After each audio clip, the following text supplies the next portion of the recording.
11월 27일 선목교회 큐티 방송을 시작합니다. 먼저 기도하겠습니다. 고마우신 하나님, 오늘도 말씀과 가까이 하게 하시니 감사합니다. 여러 가지로 바쁘고 분주한 오늘이지만 이 시간을 구별하여 차분하게 주님과 만나도록 도와주시옵소서. 함께 하시기를 바라오며 예수님의 이름으로 기도합니다. 아멘. 오늘 말씀은 요한계시록 7장 1절에서 17절입니다. 함께 읽겠습니다. 2일 후에 내가 네 천사가 땅 네 모퉁이에 선 것을 보니 땅의 사방에 바람을 붙잡아 바람으로 하여금 땅에나 바다에나 각종 나무에 불지 못하게 하더라. 또 봄에 다른 천사가 살아계신 하나님의 인을 가지고 해돋는 데로부터 올라와서 땅과 바다를 해롭게 할 권세를 받은 네 천사를 향하여 큰 소리로 외쳐 이르되 우리가 우리 하나님의 종들의 이마에 인치기까지 땅이나 바다나 나무들을 해하지 말라 하더라. 내가 인침을 받은 자의 수를 들으니 이스라엘 자손의 각 지파 중에서 인침을 받은 자들이 14만 4천이니 유다 지파 중에 인침을 받은 자가 1만 2천이요 루벤 지파 중에 1만 2천이요 갓 지파 중에 1만 2천이요 아셀 지파 중에 1만 2천이요 납달리 지파 중에 1만 2천이요 므낫세 지파 중에 1만 2천이요 시므온 지파 중에 1만 2천이요 레위 지파 중에 1만 2천이요 이사갈 지파 중에 1만 2천이요 수블론 지파 중에 1만 2천이요 요셉 지파 중에 1만 2천이요 베냐민 지파 중에 인침을 받은 자가 1만 2천이라.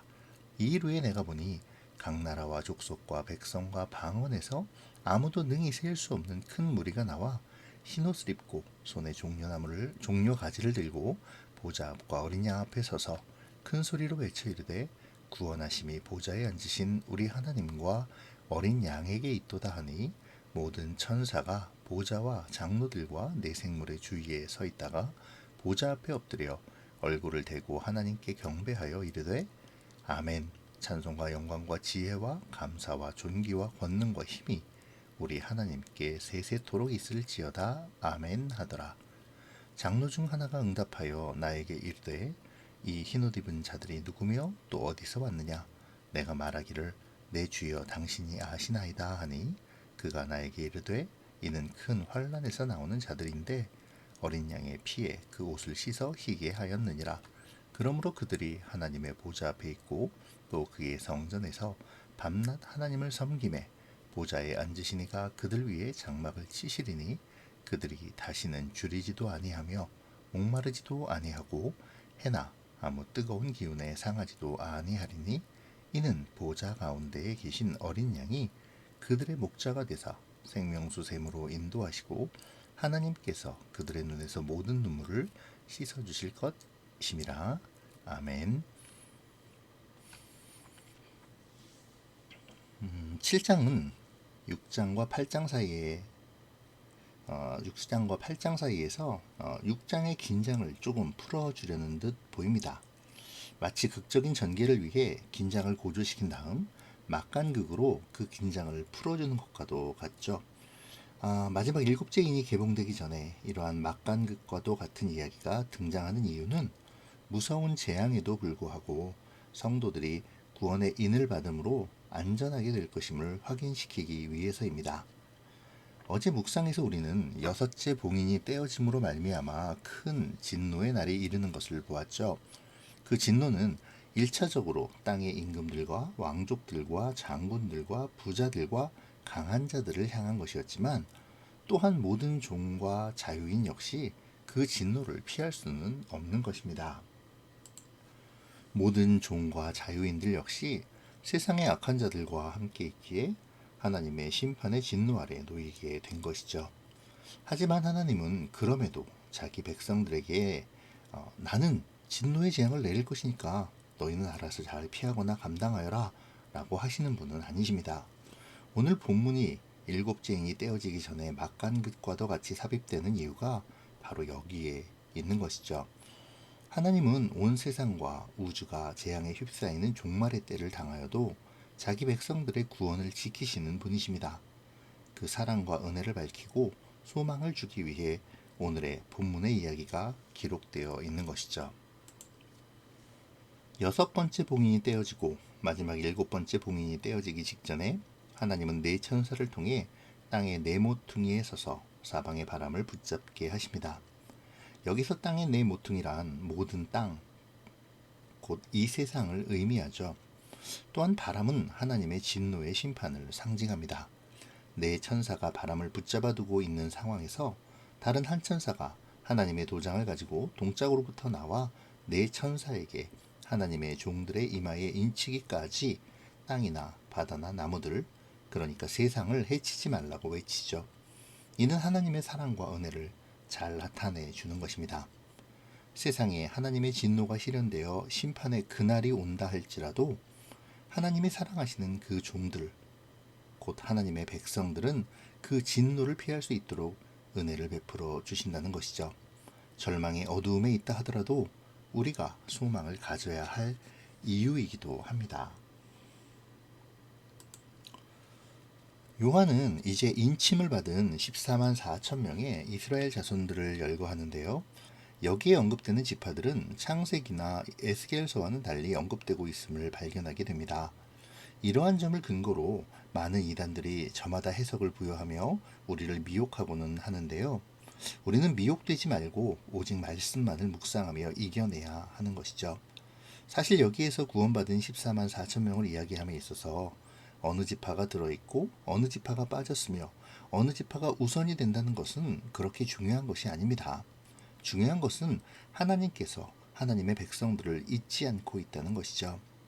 그럼에도 굳이 이유를 말해야 한다면 유다 지파가 가장 먼저 언급이 되는 이유는 유다 지파에서 메시아가 나셨기 때문입니다. 그리고 에브라임 지파 대신 요셉이 들어간 이유는 민수기에서 에브라임이 요셉에게 부속된 것 때문이죠. 단지파가 빠진 이유는 전승에서 단지파에서 적그리스도가 나오기 때문이라는 주장도 있지만 사사기나 민수기, 신명기 등에서 12지파를 말할 때 생략된 지파가 불규칙하게 나타나는 것으로 볼 때 특별한 의미를 부여할 필요는 없을 것 같습니다. 다시 말하지만 어느 지파가 빠졌고 어느 지파가 들어왔느냐가 중요한 것이 아니라 하나님께서 자신의 백성을 기억하고 계시며 그 백성들을 구원하신다는 사실이 중요한 것이죠. 여튼 그렇게 각 지파에서 12,000명씩의 사람들이 인침을 받습니다.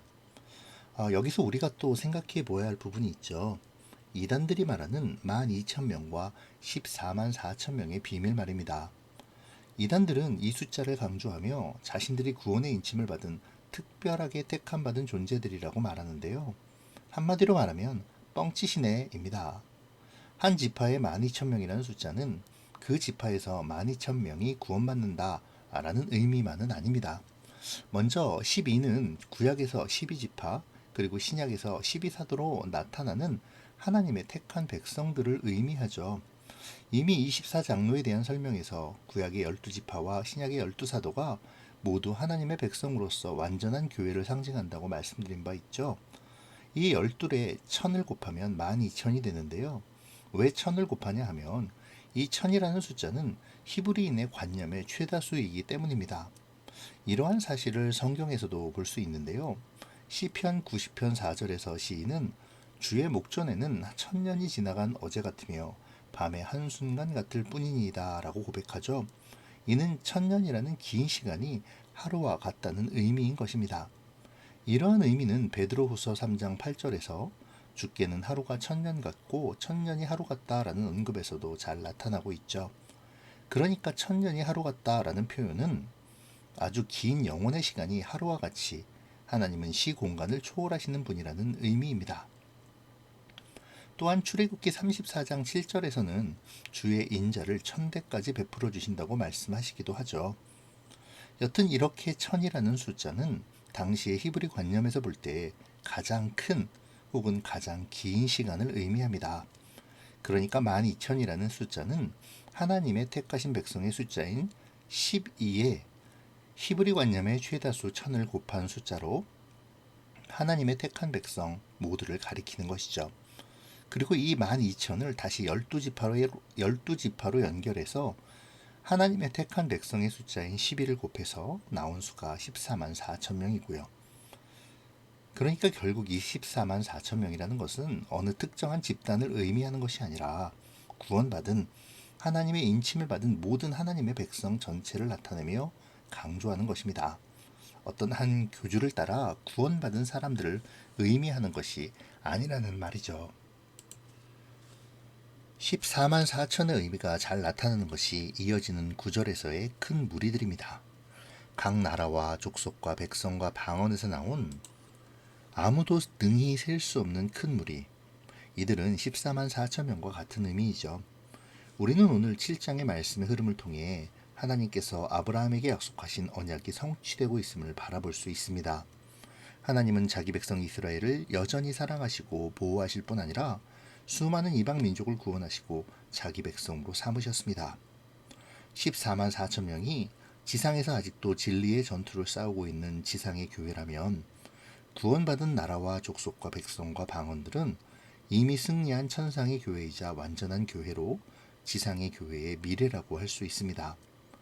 이 승리한 교회의 공동체들은 주님께로 나아와 구원하심이 하나님과 어린 양, 곧 그리스도 예수에게 있다고 선포합니다. 그리고 모든 천사들도 하나님께 경배하며 찬양하죠.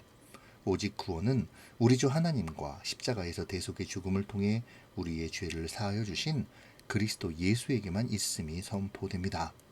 이 선포는 지상에서 하나님의 보호하심을 입으며 선한 싸움을 싸우는 지상의 교회들도 고백하며 선포해야 할 진리이죠. 그러므로 우리의 신앙의 고백과 찬양 역시 오직 하나님과 그리스도를 향해야 합니다. 하나님과 그리스도만이 구원이시며 힘이시며 능력이심을 고백해야 하죠. 그 고백이 항상 우리의 입술로 또 삶으로 나타나기를 소원합니다. 구원받은 승리한 교회 공동체는 흰옷을 입고 있습니다. 장로 중 하나는 그들이 큰 환란에서 나오는 자들로 어린 양의 피에 그 옷을 씻어 희게 하였다고 말하죠. 흰옷은 6장 11절에서 주님이 순교자들에게 나눠주셨던 흰 두루마기를 말하는 것입니다. 그 옷이 어린 양의 피로 씻겨졌다고 말하므로 이들의 승리가 그리스도의 속죄의 구속하심으로 말미암은 것임을 알려주죠. 결국 세상에서 주님의 구속하심을 입어 구원받은 백성들이라는 것입니다. 거룩하고 의로운 백성이 된 사람들이죠. 이것은 우리에게 소망을 줍니다. 우리도 세상에서 그리스도인으로서 환난과 어려움, 손해와 억울함을 당하고 있지만 또 때로는 당해야 하겠지만 그럼에도 우리가 세상에서의 삶의 소망을 가져야 할 이유가 주님께서 우리에게 흰옷을 입혀주시기 때문이죠. 다시 말하겠지만 우리의 눈물을 씻어주시기 때문입니다. 15절에서 17절은 마치 출애굽의 사건을 떠올리게 합니다. 또한 바벨론에서 예루살렘으로 귀환하는 이스라엘의 공동체를 떠올리게 하죠. 줄이지 않고 목마르지 않으며 해나 아무 뜨거운 기운에 상하지도 아니한다라는 말씀은 광야에서 만나와 메추라기로 먹여주시고 반석에서 샘물을 나게 하시며 구름 기둥과 불 기둥으로 이끄시는 바로 그 여호와 하나님의 모습을 떠올리게 합니다. 또한 바사의 군대의 호위도 없이 그 험한 광야길을 거쳐 돌아오는 회복되는 에스라와 이스라엘 공동체를 보호하시는 하나님의 은혜를 떠올리게 하죠. 출애굽과 바벨론으로부터의 해방을 통한 약속의 땅으로의 여정은 철저한 하나님의 계획과 섭리 가운데 이루어졌으며 하나님의 특별한 보호하심 속에서 진행되었습니다. 바로 그 도우심과 보호하심이 이제 그리스도 예수를 통해 이루어질 것이며 또 이미 이루어졌음을 선언하고 있는 것입니다. 오늘 본문은 구원받은 자들을 이야기합니다. 하나님께서는 본격적인 심판의 재앙을 내리시기 전에 잠시 멈추시고 구원받은 백성들을 구별하여 인치시죠. 하나님의 인치심으로 구원받은 백성들은 하나님의 진노의 재앙에서 벗어나게 됩니다. 오늘 본문은 하나님이 어떠한 경우에도 자기의 백성을 잊지 않으신다는 사실을 강조하고 있죠. 아무리 세상이 악하고 교회가 공격받고 조롱받으며 복음의 전파가 더디어진다고 하더라도 하나님께서는 자기의 백성을 결코 잊지 않으실 것입니다. 우리가 세상이라는 파도와 풍랑을 바라보며 소망을 잃어버린다 하더라도 주님은 우리를 포기하지 않으시죠. 여전히 하나님은 자기의 백성인 우리를 기억하시고 우리에게 인치시며 세상에 불어올 재앙의 바람을 피하게 하실 것입니다. 우리가 혹시 하나님을 믿는 믿음으로 말미암아 환난에 처하게 된다 하더라도 주님은 그것을 통해 새로운 역사를 만들어 가실 것입니다. 나의 길 오직 그가 아시나니 나를 단련하신 후에 내가 정금같이 나오리라라는 욥기의 말씀처럼 결코 잊지 않으시는 하나님, 반드시 이끄시고 구원하시는 하나님을 신뢰하며 오늘의 삶을 버티고 견디며 신앙을 지키는 삶을 살아가기를 바랍니다. 우리의 마음에는 하나님의 자녀의 도장이 찍혀 있기에 반드시 이루실 하나님의 계획과 역사를 신뢰하는 그러한 우리가 되어지기를 축복합니다. 우리를 부르신 하나님의 계획은 절대로 실패하지 않으시고 하나님의 나라는 결코 쇠하지 않습니다. 하나님은 환난받는 자들의 눈물을 씻어주시는 구원이십니다. 그리고 우리 역시 그리스도 예수를 통해 인도하시는 하나님의 은혜 가운데 구원의 여정을 승리함으로 마무리하게 될 것입니다. 이 소망을 품는 오늘 각자의 묵상이 되시기를 바랍니다. 기도로 마치겠습니다. 좋으신 하나님, 오늘 말씀을 통해 심판 가운데에서도 구원의 약속을 주시며 그 약속을 바라보게 하시니 감사합니다. 오늘도 지키시고 인도하시며 눈물을 씻어주시는 하나님을 의지하며 나의 삶을 살아가게 도와주시옵소서. 반드시 이끄시고 구원하시는 주님의 은혜를 따라 오늘도 버티고 견디며 신앙을 지키는 삶을 사는 우리가 되기를 소원합니다. 무엇보다 승리를 향해 달려가는 하나님의 교회로서의 정체성을 지키며 하늘의 존재로서 지상에서의 삶을 살아내어 하나님께 영광의 찬양을 돌리는 우리가 되게 하여 주시옵소서. 앞으로 이어지는 각자의 묵상에도 함께하여 주시며 각자에게 주시는 은혜를 발견하고 힘을 얻게 도와주시옵소서. 감사를 드리며 예수님의 이름으로 기도합니다. 아멘.